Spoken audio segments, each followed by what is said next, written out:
مرحبا، يعني مع أجواء قطر اللندنية، وفينا نحكي كمان أردنية لأنه الأردن هيك أجواءها. احتسيت قهوة الصباح. كيفكم بعد رمضان؟ صح، بدي أحكي لكم إذا بدكم تعرفوا قبولكم برمضان شوفوا عبادتكم بعده.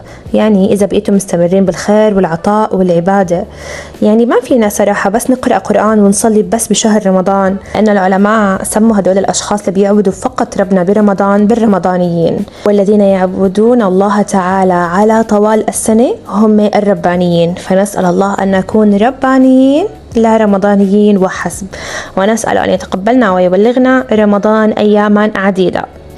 فتحت الثلاجة عندي شفت في عندي من أيام رمضان في هذا القطايف، وما بيصلح إنه ينعمل، وأكيد أنا ما بحب أرمي نعمة الله، فقطعته بهاي الطريقة وقليته وحطيته بالسكر والقرفة.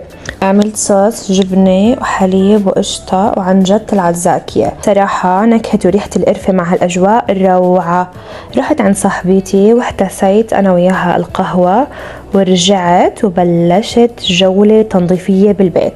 صراحة العمر بيخلص والشغل عمره ما بيخلص. وشوفوا أجواء الأردن على التيفي كيف، والله اشتقت للأردن ولعمان ولبيتنا.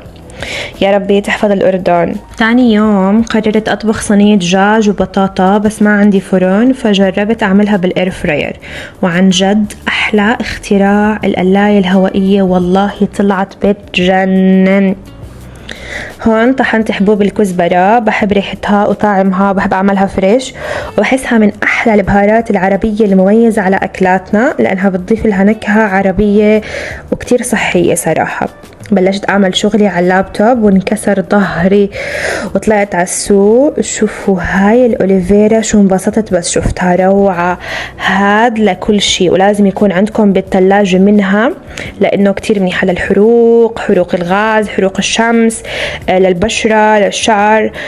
وفيكم تزرعوا منها بالبيت، يعني ماما كانت زارعة عنا بالبيت منه.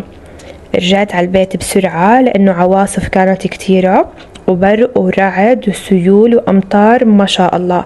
فاللهم صيبا نافعا يا رب. ولازم لما نشوف هاي الأجواء ندعي هذا الدعاء ونسبح، فسبحان الذي يسبح الرعد بحمده والملائكة من خيفته، والحمد لله رب العالمين، وإن هذا لرزقنا ما له من نفاذ.